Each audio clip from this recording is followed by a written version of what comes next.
فضل العلم تعلما وتعليما لله. وعن معاوية رضي الله عنه قال قال رسول الله صلى الله عليه وسلم: من يريد الله به خيرا يفقهه في الدين. متفق عليه. بسم الله الرحمن الرحيم، والصلاة والسلام على نبينا محمد وعلى آله وأصحابه وسلم تسليما كثيرا. سبحانك لا علم لنا إلا ما علمتنا إنك أنت العليم الحكيم. أستغفر الله الذي لا إله إلا هو الحي القيوم وأتوب إليه. اللهم انفعنا بما علمتنا وعلمنا ما ينفعنا وزدنا علما. بيه تراتاسوية جريا باكلي علي كمناني أن بناني أن ولون فلا سحر المحرم من هجرة سانكالو فلو بيسوينيو مغاني ولون فلا ناي ميلادي نصارو كجاتي با فلاني مغاني دورو سانكالو ولون فلانا بيسوينيو مغاني فلانا أمبي دورة بغم مسجد الرجاق أمبو كونو درسوا بالحافظ النووي أكا كتاب كونو رياض صالحين بوندامي ناكو فسمانتي أمين بي دوني كالاليلا أنيكا مغول لكلا ألاكما فسمانتي أمين نانولا أمبو بونداو دي كونو درسوا تمني آية منون نانا أني آية نونون توسيري وقت ينصر حديثا منا نام صره ويمواوي كحديثين: من يريد الله به خيرا يفقهه في الدين. من الشيخ ابن سيمين رحمه الله كو ثم ذكر الأحاديث وصدرها بحديث معاوية ابن أبي سفيان رضي الله عنه. أكو أكوفي معلم آية وكوفي مؤلف آياك كتابو بونداي آيات دامنا نحديثوي وكوفي حديثو فكو آية وكوفي حديثو فو آية حديثو فلوك معاوية آية حديثو دامنا معاوية ابن أبي سفيان كحديثي ألك جيك بواما أن النبي صلى الله عليه وسلم قال: كنا بنيوم لكتنونا كشباك أكو من يريد الله به خيرا يفقهه في الدين. كوني الله يهيرا لنيني مغميني أبي لا فام الدين دلا. والله جل وعلا يريد في خلقه ما يشاء من خير وشر. alam masamin kabba korota lendo abe fella nyini kake aka jowna minya kanu aka danfeuna minya kanu herani jugmala lakinna kulla iradatihi khairu me alakalla nyini beye herade wa ma marudatuhu fa fiha alkhairu wa sharru. mais ala be ko munun ke hera be ulula juguma bula kullu qada'ihi khairu ala kala tige be hera wa ma muqtadiyatuhu fa fiha alkhairu wa sharru. mais ala be ko munun latige hera bula juguma bula wan nasu awiyatu minhum والناس أوية أو حدم دون يمناند منهم من يعلم الله تعالى في قلبه خيرا فيفقهه ala be hera do mo do dusukun kono ka fo hera ma do hera ba dusukun kono ala ba la famu wa minhum man ya'lamu Allah fi qalbihi sharra fayaqjuluhu wal ya'id billah mo do fana be ala be ko jugude do ulu dusukun kono ala bu labila wal ya'id billah mbe ala tanganya la kan kisoma قال الله تعالى ألكم مسمين كرتا لندو فلما جاءوا أجاخ الله قلوبهم تمامو جننا على فنا يود سكون جنة لم يجاء قلوبهم إلا حين جاءوهم أولا ألم يود سكون جنة فأولو فلو يرد سكون جنة فلو وكفي على يود سكون جنة وأرادوا سره فلم يوفقوا للخير ويرد كجو لجني على فنمو بهرما نهدا مريو ما تساوون إلا إن شاء الله رب العالمين كوبي بألك الله تجد بولو كوبي بألك جند بولو ده مسوا بهذا مدين فنا بولو ni eyere yemi sugantiya ala ye hera do dusukun kono abode kiye ni ala ye hera do mo min dusukun kono abi la famu dina la ki la famu hera la ni ala ye jugumande do mo min ka dusukun kono yere ye juguman sirade ta yere ye awa i dusukun jenge kabo chinyama ani hera ma ala fana bi dusukun jenge katade amma man alima Allah fi qalbihi khayra من ألا يهرا دم غمين كدسكون كنو فإن الله يوفقه على بود سببا فإذا علم الله في قلب الإنسان خيرا أراد به الخير ni ala ye hera do mogo min ka dusukun kono ala be hera la nyinini ye wa arada bihi alkhayra faqahu fi din aw ni ala ye hera nyini ye fana abila famu dina dela wa atahu min al-ilmi bi shari'atihi ma la yuti ahada min an-nas ala ba kasariya doni do di ema mi na ta adi mughawrishima wa hada yadullu ala anna al-insana yanbaghi lahu an yahrisa qayyat al-hirs min beddalu layranna ko akaka hada madenye ika korto kuyere jija korto dambela ala fiqhi fi din ika kanu kata kanu dambela ika kafamu kadina famu korto kata oma korto dambela o kanu dambela kadina famu ya anna Allah ta'ala parce ala masamin korta leno ida arada shay'a hayya asbabahu ni ala ye min la nyini abe o sababu labede ومن أسباب الفقه أو فامو دين لا السبب يمني أن تتعلم وأن تحرس لتنال هذه المرتبة العجيمة كفامو كدين لا كدين فامو السبب يمني إكاكلا ika korto kata kalama puru ika ni marataba korota le ni marataba bay ika soro anna Allah yuridu bika li khayra wa ya marataba jumae ko ala be hera nyini niye fahris ala al-fiqh fi dinillah eka korto kata famu ma ala ka dina kono ala ka dina famu korto kata ma wal fiqh fi dini laysa huwa al-ilmu faqat ni ko faamu dina la doni doronte de ko doni bimbolo o doronte fiqhu yede bal al ilmu wal amalu fiqhu ye minye dina la doni ka soro bolo ikabara ke ni ka doni fana doni ni bara unu farale nyugon ka o de to ko al fiqhu fi din ولهذا حجر السلف من كثرة القراء وقلة الفقهاء من ده كوسو سلفون يه ام بغا كون كان يري كولوشي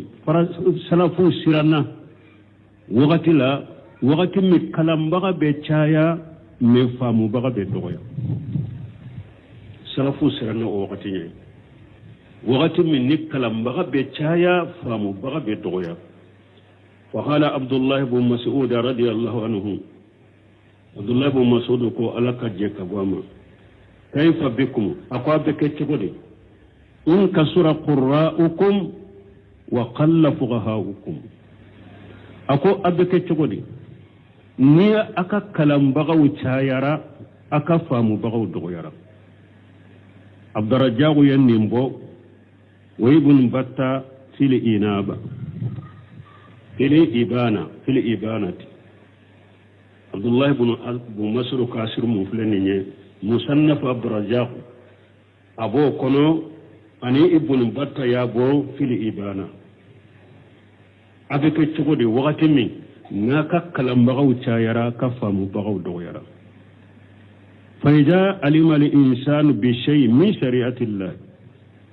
هذا مرنية فندو ني ألك سريا دو سريا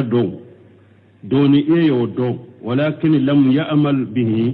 من يسريا من دو ما بارك ناي فليس بفقيه يتغتك فقيه ko faamu kala dina faamu baga ete wele ola ni eye sariya min do doni min do sariya la ima barake nay ete wele ko faqih hatta law kana yahfaz akbar kitab fi al-fiqh هل نا يسر فقه كتاب لا فقه كتاب من كب فقه كتاب ب هل نا يسر دروس لم يبرو فقه كتاب من كب فقه كتاب ب يده هل نا يسر دروس لم يبرو عن جهر القلب يدسكنك ويفهمه إباكي كفام يفهم فنا لكن لم يعمل به نئم بارك ناي فإن هذا لا يسمى فقيها ete wele ko faqihu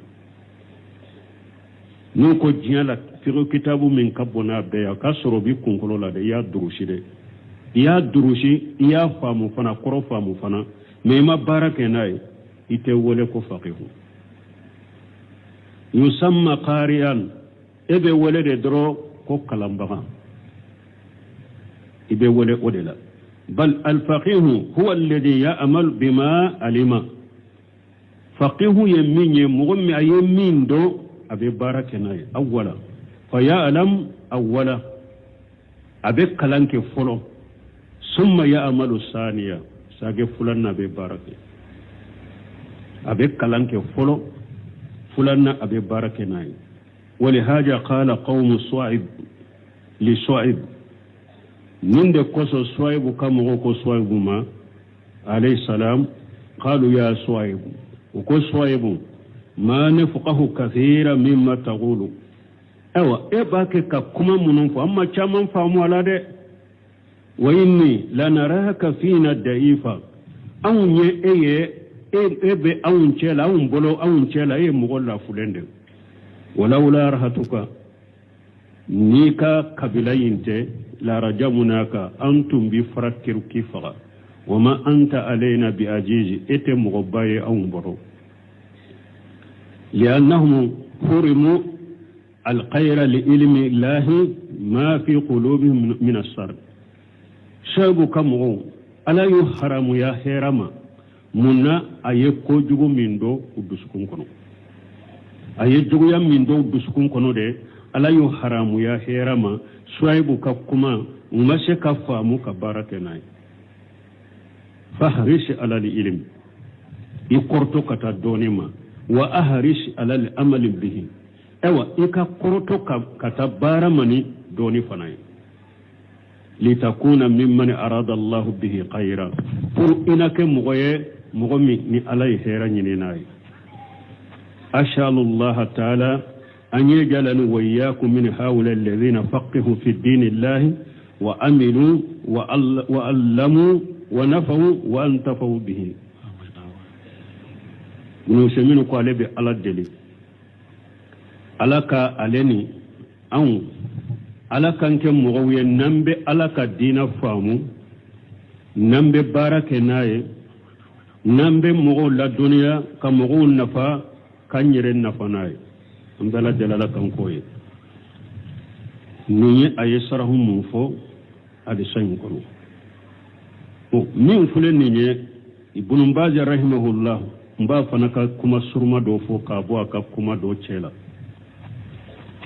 apana dondola aka taligu dola jami al-kabir ni mogo minye muhadara ke nabe taligu ku ka muhadara la atigiye muhadara ka al-fiqh wa tafaqquh fi din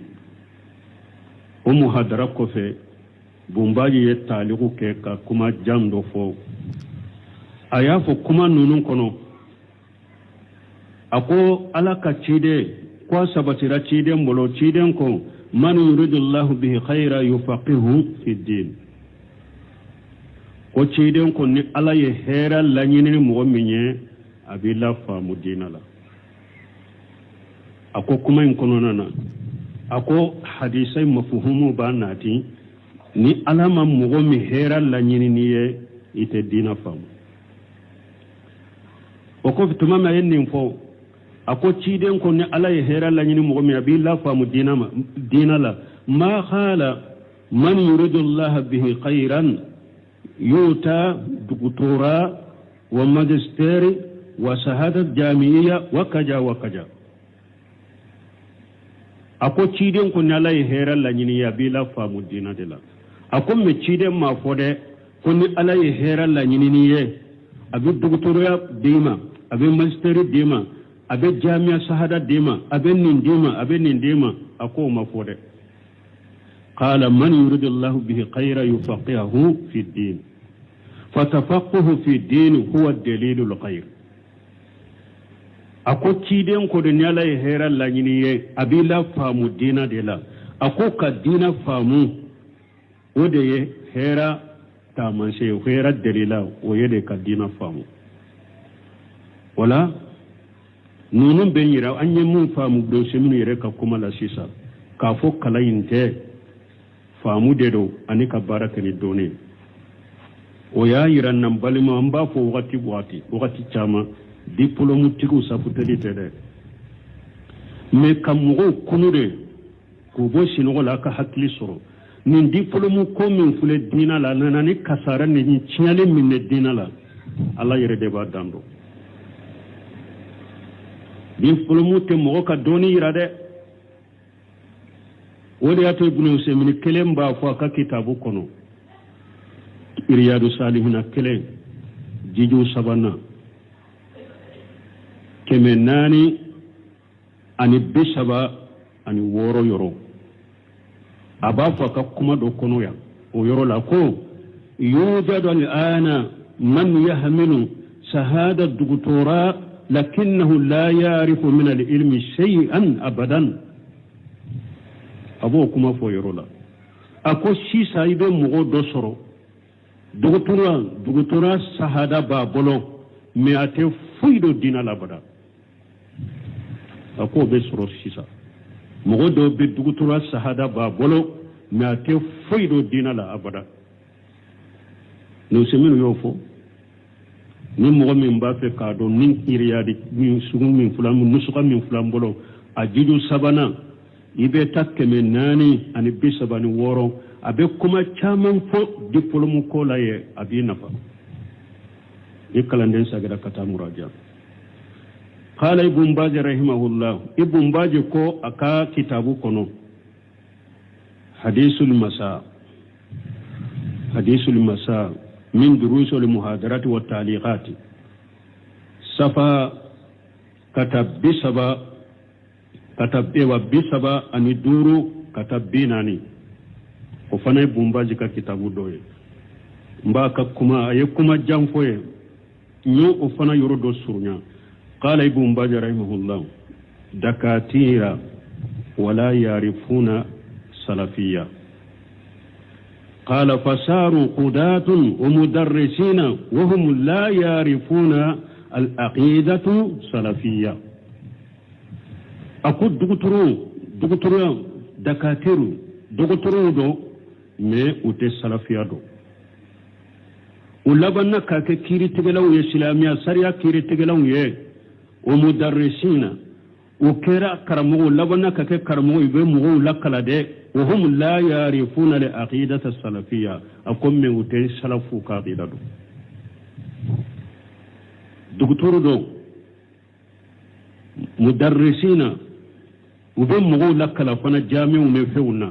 إبا صرف فنا جمانا دولا يره وبكيري تجلا يره مسلفو عقيدة سلفو كعقيدة وتادو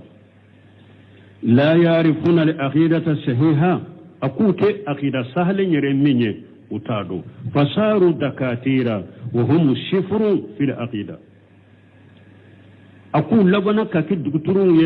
دكاترة مفهو زرو عقيدة يرولا وصاروا دكاترة لا مجرد مدرسين بل دكاترة أخذوا شهادة الأهلية والماجستير والدكتوراه وهم صفر في العقيدة أقول لبنا كاكي دكاترة درون فناتي كرمو دي ومغو لكلا كرمو دي لا مجرد مدرسين ولبنا كاكي دكاترة أقول كرمو درون تي دكاترة ودي ويجا ايوا شهادة بو بولو ماجستير بو بولو دكتوراه بو بولو وهم صفر في العقيدة مزرو فو عقيدة يرو صفر يتفو يدوي بumbaji fana yen nin fo ka kitabu kono ni kuma chama kata ngu surnya sawsal fawzani ko tumamu ya nyinenka ko yala mugo minni e ba fe kamugo lakala yala fo shahada jamia shahada dore ka soro bolo ube fo dore ke ba dore ka itanwa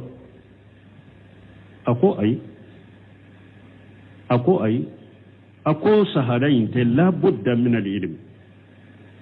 ako la budda ka soro doni de ba tigi bolo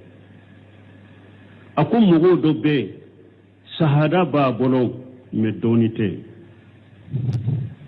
ako mugo do be ba soro shahada ba bolo shahada bau ba bolo mi ba soro ale de ye jahile katime mugo to be ka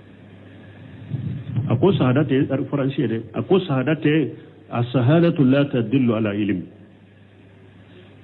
Saul Fawzan ako shahada te delilai ka mo ka doni irade ako mugo do be shahada bu bolo doni tu bolo min ajhalin nas iba soro mugo be ka filibantiro akoy bombaji shahada de tumbo bolo diplôme de tumbo bolo ako Muhammad bin Ibrahim diplôme de tumbo bolo ako Abdullah Humaydi diplôme de tumbo bolo ako nunu nyanka wakati kanyema wi ne diplôme tuntu bolo ako diplôme ko intere ako diplôme te mugo ka donira ibe diplôme soro mugo do bolo yere abe ale yere be ka jahili ate foi do dinala ako hada madenye de doni mimbe hada madenna ira faransi ye wode ako ni ko nana islamiya kam masaila do nana ako ibe doni ke baka do imu islamiya kam masala do nana ibe doni ke baka do min do ni doni bala ni doni tala iba tigido wala mbalima la nyire dina ka kala ka famude diplôme mun fuleni nye munu nyire yed ni diplôme nu ba di mo ma ko diplôme to mana de ko kile diri makata doni ma ko me diplôme te doni irade diplôme kera de ko mi kile diri ma ka doni da yele ye e yere de be do doni kono sisa kanyanyini karamogo baw komi bumbani nyogona munu be jan kono ewa Saul Fawzan na nyogona ibeta sigi wulu de ko kakala ini ka diplôme ibeta sigi wulu koro kakala ni mo ke kitabu sahale nyine muhaqqiqina u ka kitabu nyine e ka sigi ka ko muraja ko laje ni mbu kono ki ka doni jidi sino ni diplôme simple abi bolay ka sakki kono uga dila be ka jefa kono nonunte doni irade ewo yekka sarabba minke nye ewa buno semino kay kuma min fo akasete lama be mbolo ako mugo do be sanawiya do be iba soro docteur do be wulu yere yoye o ya bila place dola do be le sanawiya de ke ube kalanden do be na diplôme reta bolo iba suru bise ka silamu na fani ewa ba siya bakele katemenin duguturuka ako me atese ka bila duguturu ka placer la parce que ewa ko diplôme ta bolo alaka hakimanda mambalimo wala anka dina kala ka famude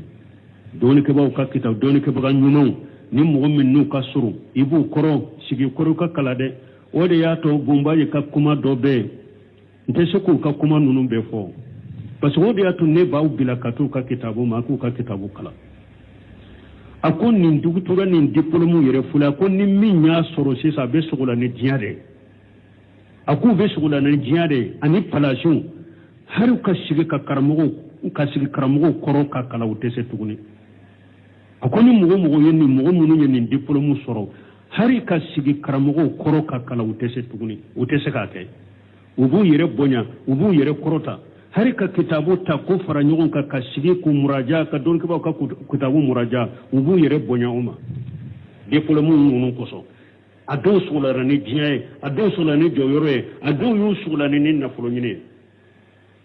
kala nyere te tuguni akoni nyama sibaba de donc ala ka hakki man da man balimo ci den ko ni ala ye heral la nyini ni mo minya abila famu dina de la ama fo doctoria be dima ama fo magisteri be dima aba ma fo ko jamia diplôme be dima o ma fo de famu de fora ni yemin kala fana ika barakena bul qaymu yode fo kam mun fana famu al ilmu qala allah wa qala rasuluhu wa qala sahabatu doni en ni sabadewo ala côté ciden côté sebo côté eni kat duguturu ini magisteri ni min ko ala de côté ciden de côté sebo de côté ebe se ko wuliya ebe se ko wuli ete se ko wuliyo fonni yen nindi mota ka jengede ka bambantiata ni kana geleya ayemmi fo ka bama ka yelema to yorela sino wuli to tala ko ni mugo min koyma ala de côté ciden de côté sebo de côté asabatira ubolo fana qur'ana aya de do hadisa in sabatira fana ay ko sebo yemmin fo sabatira fana wuli to boda ini ite se ko wuli ni karabu kan doni ite se ko wuli ni kan lugan doni ite se ko wuli ni ka diplôme ye fonni ye bambantiya ni nindi wona ni mai be se ka bama alaka hakki mandama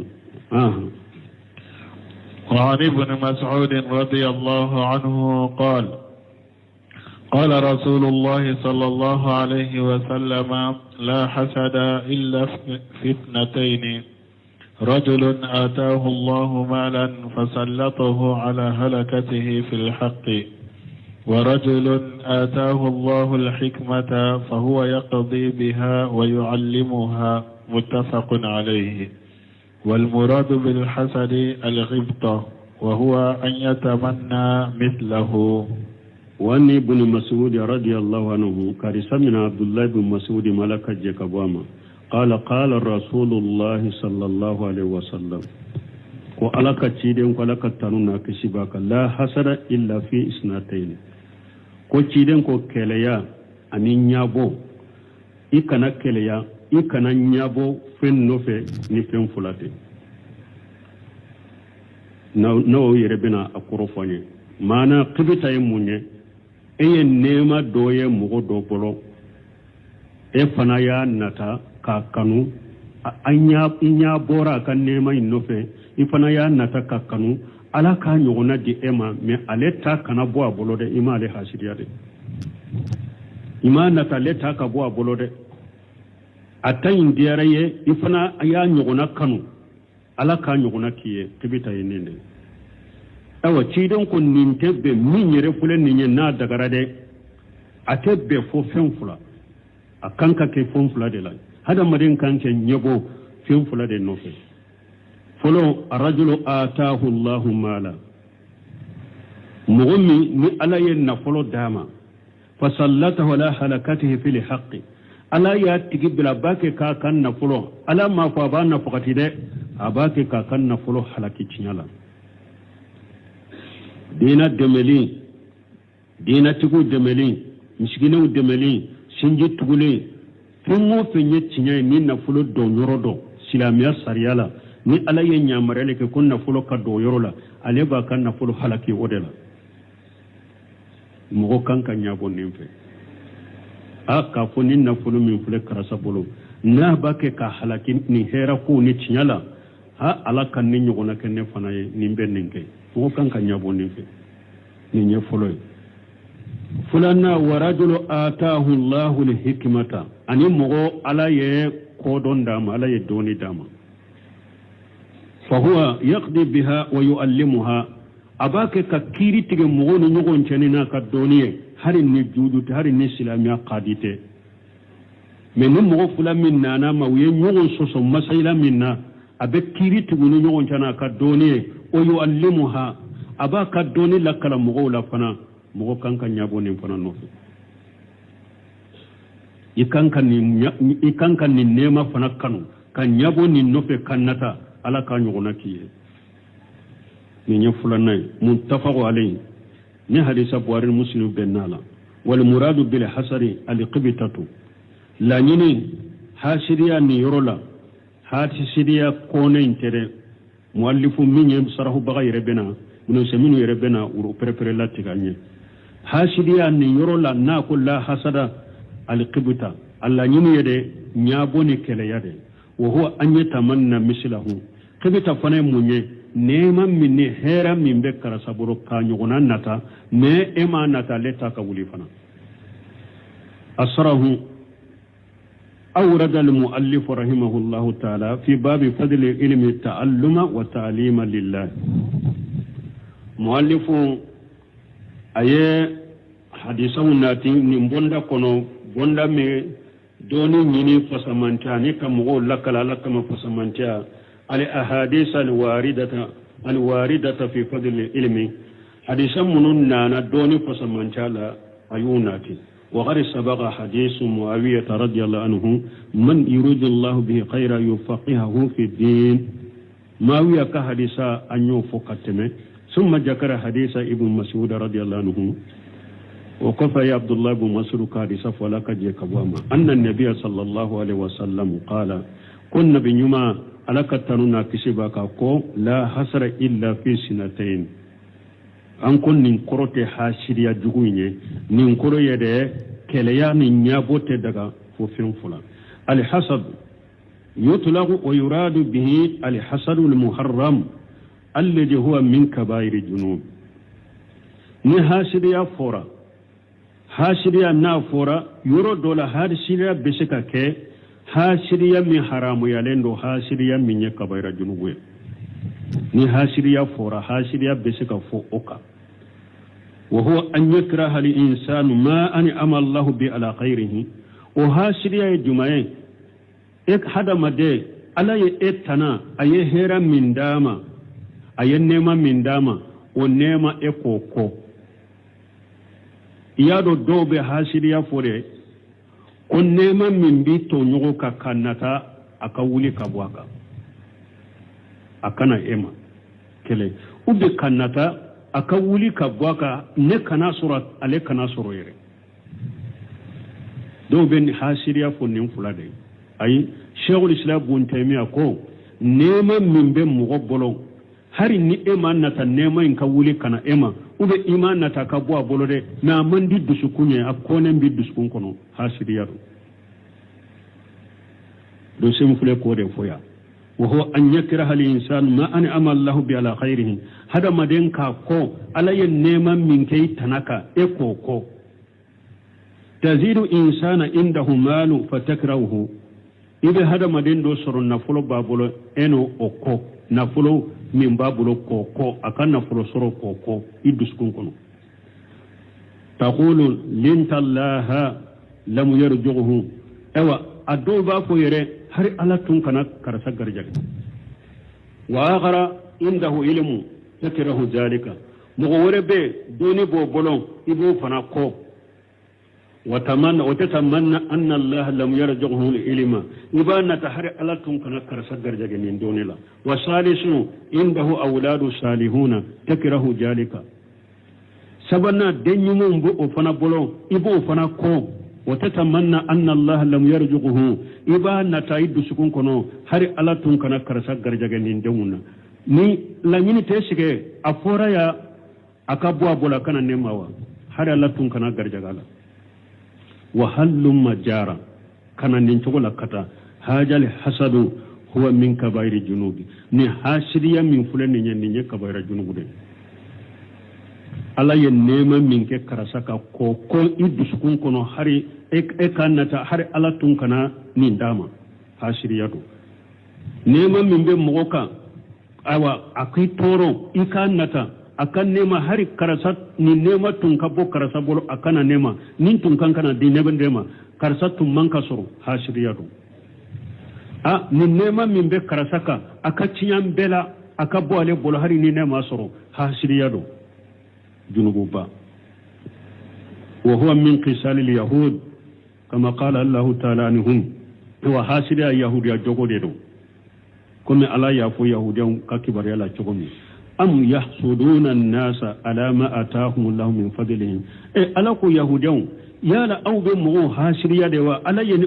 aka fasamantan min di mogo ma aw be mogo hasiriya wode ka wa qala anhum ala ya foka wa yahudaw ka kibarela tuguni wadda kashiru min ahli alkitab law yaruddunakum min ba'di imanikum kuffara hasada min indi anfusihim min ba'di ma tabayyana lahum alhaq ala ya fu yahudaw ka kibarela tuguni ako mugo chamanya na ta kitabe dunke wala hari utunka au har utunka murti uka soro kan murti ka bo aka dina la aka liman ya kofe ka aka ke kafiru ye hasiriya min boru yere fedro cinya bangalen ko fuye kitabe dunke chaman ba nata silama ibika silamiya min kono hari kan murti ka bola ikate kafiru ikalli man ya kofe kitabe dunke chaman ne ninnata ata silama uma donc yahudiya ye hasidi be ewa jiyan kono yahuda jogode bila ye yahuda jogode ta hasidu ala yere de yuka hasidiya fo qur'ana kono yoro chama ni nye hasidiya to go fulana hasidiya haramu yale ni nye kabaira junbudo yahuda jogodo amma no usani min al hasadi fa huwa hasadu al qibtat hasidiya kalite fulana hasidiya minye nyaboye keleya karasaka nema min ba bolo ima nataka bo bolo me fana ya kan wala kan yona kiye ya anna alladhi taqbitu bihi khayraka an ama Allah alayhi bimali mana ni be nyebo ewa itigila ni ala ye nema kaye kan na folo dama fana be nyebo on na folo no febo na folo nyona kan aw ilim aw waladi aw jahi aw ghayr zalika ube ito nyogo doni do dirima iyo o doni nyogona kan ube denyuma do de ba bolo iyo o denyuma nyogona kan ube daraja ni titiri do de ba bolo iya ka titiri na ka joyoro nyogona kan wa ghayr zalika linono na nyogona ninde qibita annasu yaqbitu ba'dhum ba'da ewa hadama don be nyabo nyogono so be kele ya nyogona alama atahu min an-ni'am alay nema min di hadama don be nyabo nyogonyo fe nema wala yaqulu ma sha Allah fulanu atahu Allah kaja wa fulanu atahu Allah kaja abafu ma sha Allah ni alay min kan wode beke karasa alay nin dama lakinni la khibtata illa fi shay'ain hadama don be nyabo nyogon fe rek nema wala de ne budo semene kum ya manka hadama den kan nyabo nema nofe ni nema fulate القبطة الحقيقية التي يقبط عليها الإنسان شيئين نابو يري حقيقة أن النيمة من ناب مغبولو حقيقة مغوكان كان نيمة من يغنان نتا كاكنو فين فلا ديدو فين فلا الأول فلو العلم النافع فلو دوني نفما وهو المراد بقوله ودي لنيني شيدين ككمالا رجل آتاه الله الحكمة فهو يقضي بها ويعلمها ni hikmata hadisain kono doni dedo doni nafama hajal ilmu من دون من فلانية إذا من الله على الإنسان بعلمه فصار يقضي به بين الناس ni ala ye fonnan shari'a ke mogo doye ni doni aye doni dama Allah bana be kiri tige mogo no nyogon ce sawan kana khadiya aw khayra khadi akera sakiri tige la yere de wa ube kiri tige la yerete akoni no mogo nana ma be kiri tige no nyogon ce wa kadhalika yaqdi bihi fi nafsihi wa ala nafsihi o togo kelena abe kiri tige ayere kana ka doni fanaye wa yuallimu an-nasa abe mogo la duniya fana ko lakala fa haja huwa al-qibtatu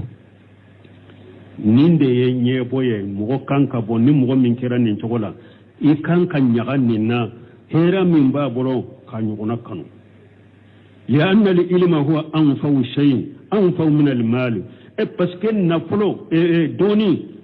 doni de ye fembe na famay doni nafa be doni la kateme na foloka وأنفع للإنسان من الأعمال الصالحات أو دون نفك بهذا مدينك كتم بارني موتوكا لأنه إذا مات وأنتفع الناس بعلمه جرى ذلك عليه إلى يوم القيامة بس كني هذا مدين سارا نايا سرؤية مغون نفني إكادونية مغون ينفسر لني إكادونية هر يفاتو لهم كفة إكبرجي بكونتين فوق القيامة إكبرجي بكونتين فوق القيامة كلما انتفى به أي إنسان فله أجر وغتي نمغوم وينفسر نكدوني أبرجي بيه نمغوم وينفسر نكدوني أبرجي بيه العلم كلما أنفقت منه وعلمته أزداد دوني كوسا نفلوي انتم بافي ايوا كابن قيمو ككمان ناتيني نمينينا ñinana ma aywa abba suku sebe ibn qayyim abin la hala damaro fo doni kausa na foloye aba afo kata fo abe akachataye abe minnadi ka peru iranna ka ewa adelila iranna ni doni kausa ni na foloye buno semu fule ka dode fo ibn qayyim bo fo ka kuma kono doni fule niba alen nafakati abe jidide karamo ni eni mogo be nibo kele nya bora jamia la bebe nibo kele ale tara shiga be mogo lakala eta ke kam mogo lakala nke aka doni be jidi katemeta ka min be mogo lakala wakati be abe murajala abe kitabul laje abe mogo lakala be basula abe idda doni la ka doni be jidi katemeta ka kito ibe doni nafakati ale be jidi de mais nafulun nafakati le o be dogo ale la katadeo mais doni nafatili ba jidi ni be ale kala iba nafakati ale be jidi de wa haja min aqwa ma yusabbatu bihi al-ilm wa yabqa hifjahu aw doni kala doni nafakati le fana fen girima min be nabe hada maden ka doni sabati ani min durusilen be bolo ki ka fen durusilen to yibolo mo la kala lide do ni ba ke kam mo la kala ika doni be sabati abe jidi abe sabati kata e puis munun durusilen be bolo ka durusim be to yibolo de kata itenyina ko e ajate minake munu ye qur'ana durusi yetta hafiju dayele ube demisenu la durusi qur'ana la bo ulu ka durusi ani mi e ya ye qur'ana durusi ma tara bolo do commerciala o ye kelenya illa ma rahima rabbi ni mugo ye qur'ana durusi e tari i bolo do jagode la ni alama fara a chaman ka be nyina ta ko de ulu ka durusi mbe bode ulu be nyina ko de mo te muraja ka no fa be nyina ko wala doni kalili abe doni jidi de ewa fen ngirima min be doni fana sabati o yode abi ka dursin fana toy bolo fa ija allamta khayraka allamaka allah doni na fay juma tuguni ni itanakala kala dunya ala be fana la dunya ali jajaw min jinsi amali ni e bake kam wala kala dunya ala fana be la dunya de wa ija allamta khayraka sabata al-ilmu fi nafsika ni tonyogo ewa mogo wore ni yakala ika doni be sabati indi kono ika doni be sabati lakinni la tataqaddam للتعليم إلا وأنت أهل له أقوم بدون سمنون كرمه منوني الله ينور دبسون كنو نا ينين فو مغدو فنا باكا كتابو تشابتا سيكي كاكي مغلا كلا كاسورا تسي أبتا مغوفلي أقوم لا تتخدم للتعليم إلا وأنت أهل له أقوم كنا وتا sigi koy be doni nyini ke kana ewa bila nyefe koy be ta doni nyini ke ni ta dunke de koy be ta mugola kala kana ta mugola kala ke ni ta dunke de hatta yanfa Allah bika fuy ka ke adunke de ala na mugo nafaniye wa hatta la tufsala amama an-nas kana ta doni dini doni dunke tiyede I kana ta la ku mugo chela I kana ta dersun kana ta tiga I bolo mugo chela لأن الذي يتقدم للتعليم وليس أهلا له بين أمرين بس كم مغمم به أو كرتو كتم مغلا كلنا كسر الدنكتية إبه كوفلا نيجونج إما يقول بالباطل وهو لا يشعر إما إنا قالون فيرو دولا كسر إتا كلامه إنا قالون فيرو لا كمو في يرو لا كسر إتا كلامه وإما أن يفصل أوبه anatige ube derisu natige wajaa suila ajaja anil ijabati masala bo mu ye enyininka masaila dola idesera ka jabi avec chogode hate dabila kalambe dabila derisu be dabila de enyinin karam masaila la maseka jabi o ye kalambila lenyide har binyew ewa ube kuma ewa jamia sahada tigu ka yewu seminu albani ka kuma faranyo nga ka sete do kono abode fo ko mufti do ko tuma me mufti mbe fatu ko ye woshaka adenya ko nim fatura ika sigin no la ka deresudi ko den ko nebe deresudi ka fatawa ke chogodi dore tene bolo ako ho isigi ikika deresudi ni mo mi nyin ka masayla ika fo fihi qawlan oye boda ibolo fihi qawlan ikan info dem fana sigira masala fihi qawlan min qawlani ni uya anyinin ka femminye haramudo haramuta ba fihi qawlan do ko haramuto munun ko haramuto o tigute fo fihi qawlani atoranin dela akaseti mbembolo Sheikh Albani ko atoranin dela do sobinala hakilma do sobinala ko min tan fulade nin qawlani min fulani nyede ni kalande tabulo kalankela de te doni de tabulo ale sobina nana awa ko shehu afillahu sak ako fi qawlan ko abanna kalande unyo ka kitabu faranyo adonna sa doni de te ko yala shikabe ala kolawa ako kuma fulabala la hawla wala quwwata illa billah donin ko ni be cige akasura bede na te ibe abe cige de ibi dade ube brosem ne yemin fo ina galon fo mo koy fa hada li ilmu kullama anfaqta minhu ajdada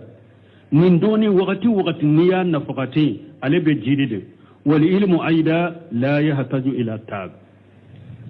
doni ni nafulu difference do fulan nafule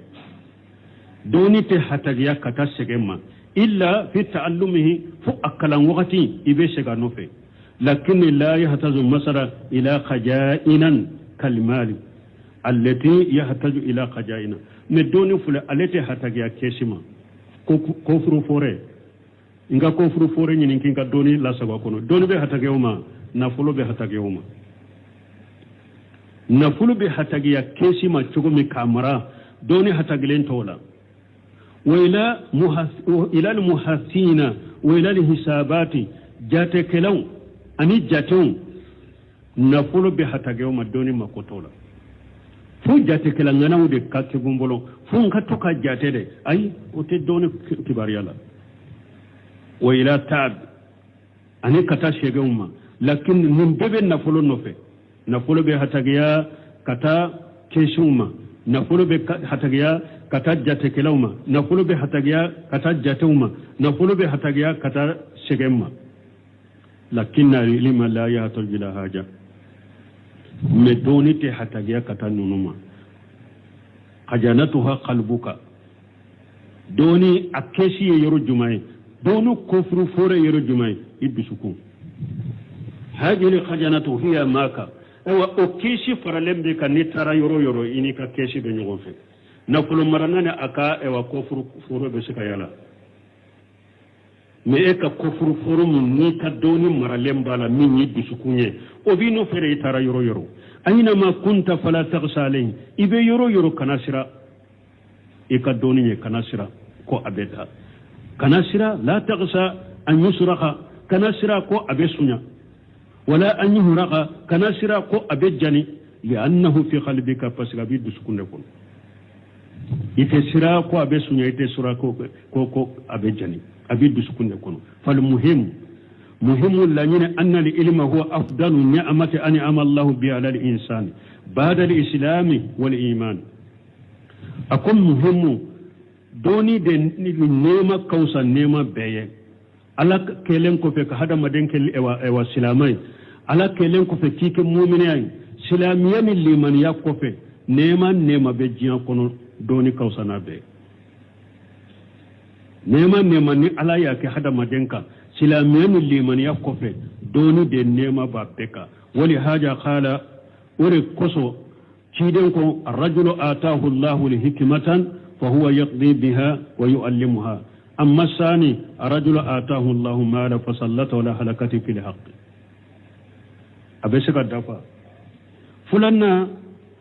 ce alayen na fulo dama ben na fulo halaki cinyala ya nisara يبذل ماله فيما يرضي الله عز وجل لا يبذله في الحرام فلان من هذا مدين كان يبو ان فني نيما من بابولي كان يغنا كان انكو فلو يدوني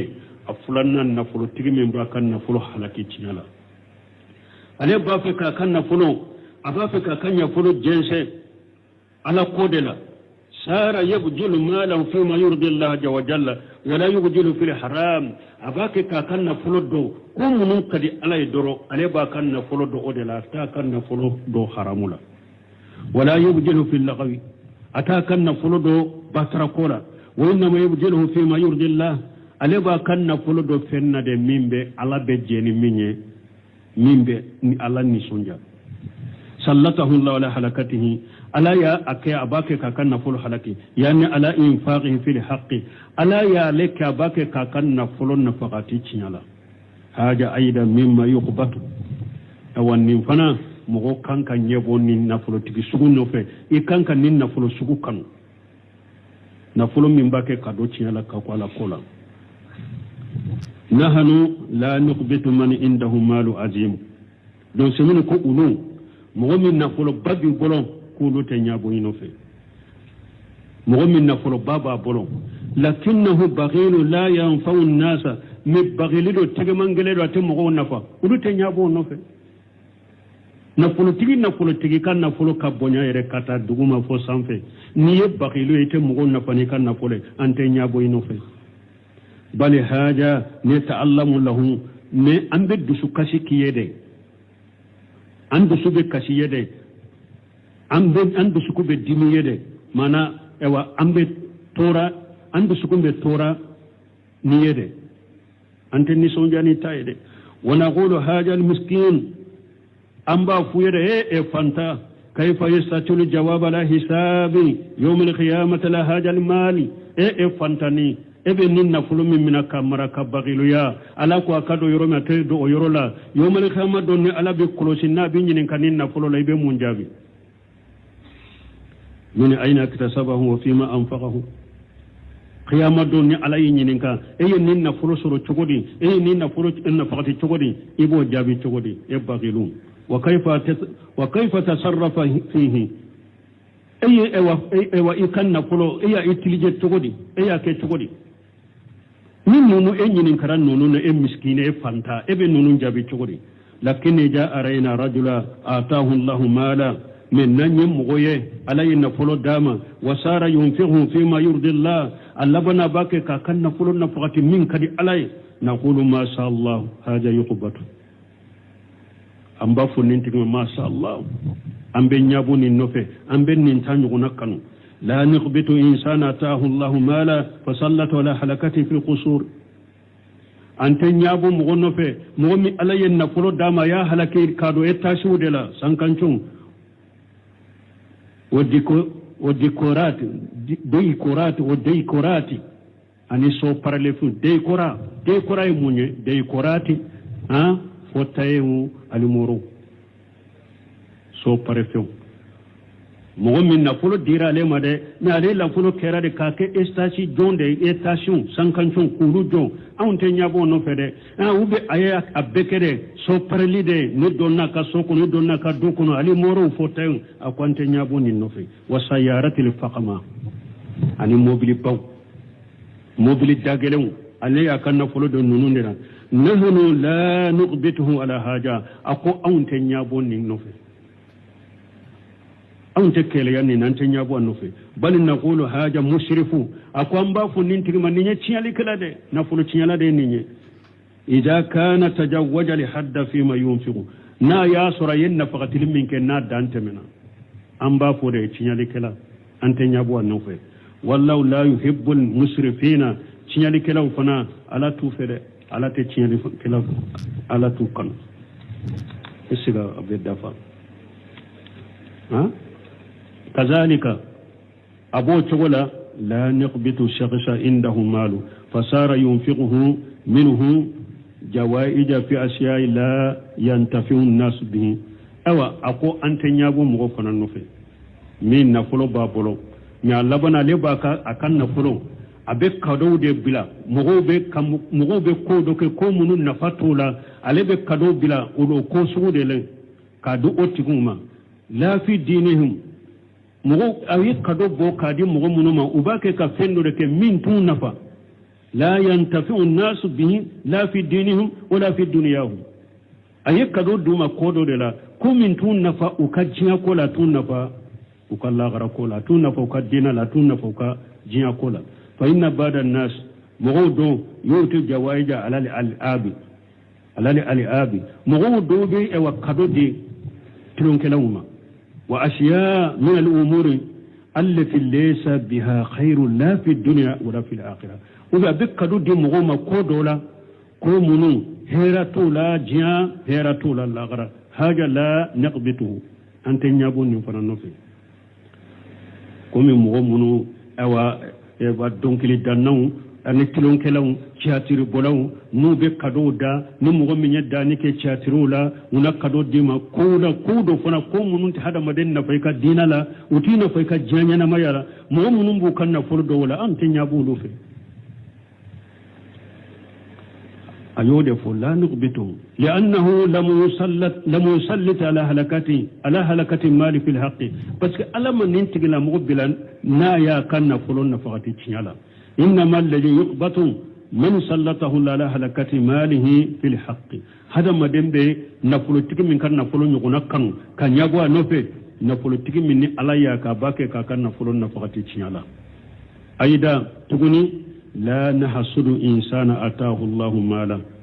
أو أنت مغو حاسر يفنا مغو مني عليا نفلو داما فصار كل من أن له أن تجوج وجماع عنده من النساء الحسان ما لا يجمع خيره بو أنت مغو حاسر يفنا مغو مني عليا نيما كاي أكرا أبا مسو فرو ni muso min kada aba furu muso nyumaw ne nyugon soro abolo muso nyumaw ma la yajmahu khairu ay muso nyumaw fara nyugon ka ku furu muso nyumaw mun nyugonata an ewa nyugonata atana bolo haja la naqbituhu aida anta hasidiya mi ante nyabo anufu ni mugo min kada ni wala anta hasidiya mi ante nyabo anufu إلا إذا كان سلطه الله على هلكة في الحق فنا ياسر على ياك أباك كان فلون فقط تشيالا وارد بذلك تحسين فرده وده أيام مسلم فرو أكل نيني يده كأيرك ده تانغا كبو ولي مسلم ni mo min yen na politique mi nyam muso furu ni hakrina kama ambe nyabo aka muso furu no fe ni ayake puru ka yerede tanga ni muso nye kabo wali musoma wa tahsilu sunnati wa tahsila sunnati aninna ye muso furu puru ka chiden ka sunna indeke wa kasrati nasli aninna ye muso furu puru ndon ka chaya ala batolani denyumon ka chayambono fa haja maqsudun shar'iyyun yaqbatu alayhi al-insanu bon ni sariya kallanyinu de ni mugo min nafolo tigi min yen nafolo ka muso furun ko furu kunyere tanga kabo wali muso de ma ni sariya kallanyine nyabo beken nin tano fe ube aye muso furu ciden ka sunna ye muso furu de ne ye muso furu de kama ni sariya kallanyine nyumai ne ye muso furu ciden ko ale ba fe ka waso manton tola na kan manton chayaliye ne muso furu ngadden chaman de soro ka ciden ka hadisa min fulere ko sabati ni sariya kallanyine nyabe be ko ni nofe ambe nyabo ni nofe وشاهد في هذا الحديث في باب فضل العلم وهو الجزء الأول منه من أتاه الله الحكمة شاهد يمون يني حديث الله معنى مؤلف نووي أيني حديثين دو بوندين نكونو منكما حديثين كما فلو من آتاه الله الحكمة ni ala ye doni di mɔgɔ min ma yani al-ilma faqada bihi wa allamaha ni ala ye doni di mɔgɔ min ma ye kiri tigina ye mɔgɔ la kalala wa haja khayru rajulayn yani khayru min sahib al-mal aw mɔgɔ fula min fora hadisa in kono mɔgɔ fula nyuma ye doni kala inde mɔgɔ fula nyuma ye ale de ale kanyi katimin na folo tigika alladhi sullita ala halakati fil haqqi nafulu tigi min ni ala ya ka baka kan nafulon nafaqati ala ka ciyala ba nafaqati e wa ciyala donc doni kelende kausane min nunu fula de mo kan kan yabu nofe insha Allah an yarzuqana wa iyyakum ilman nafi'a wal amalan salihan subhanakallahumma rabbana bihamdika ashhadu an la ilaha illa anta astaghfiruka wa atubu ilaik.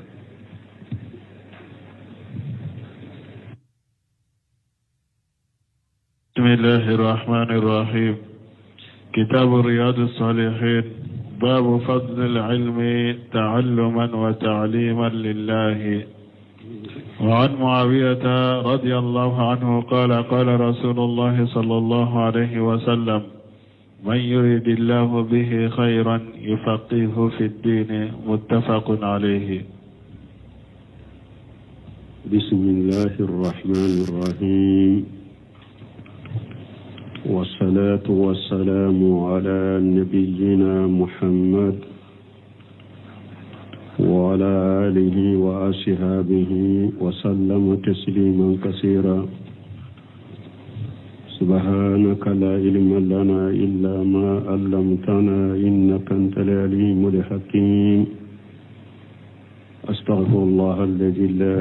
إله إلا هو الحي القيوم وأتوب إليه. اللهم انفعنا بما علمتنا وعلمنا ما ينفعنا وزدنا علما. biye tarata suye hijriya bakele ari kemenani ani binani ani wolon fula saharul muharram minye hijra sankalo folo bisunyo mugani wolon fula nai miladin nasarau ka jate ba fulani mugani duru sankalo wolon fulanna bisunyo mugani fulanna ambe dawra bugu masjid ar-rajja ko ambo kono darasu be al-hafiz an-nawawi aka kitabu kono riyadu salihin bondami na ko fasamanti ami be doni kalalila ani kamugo lakala alakama fasamanti ami nanola ambo bondawde kono darasu tamane aya munun nana anye aya nunun tawsiri wakati yansuru hadisa minna na masarahu waye muawiya ka hadisa inye man yuridillahu bihi khayran yufaqihahu fi din minye Sheikh ibn Simi rahimahullah ko ثم ذكر الأحاديث وصدرها بحديث معاوية ابن أبي سفيان رضي الله عنه أكو أكوفي معلم آية أكوفي مؤلف آياك كتاب بندي aya damina ni hadisawu ye o kɔfɛ a ye hadisawu fɔ ko ayaw kɔfɛ o kɔfɛ a ye hadisawu fɔ a ye hadisawu fɔlɔ kɛ muawiya ye hadisawu damina ni muawiya ibn abi sufyan ka hadisa ye ala ka jɛ ka bɔ a ma أن النبي صلى الله عليه وسلم قال كن نبي ملكتنا كشباك أكو من يريد الله به خيرا يفقهه في الدين كن الله يهيرا لنيني مغميني أبي لا فام الدين دلا والله جل وعلا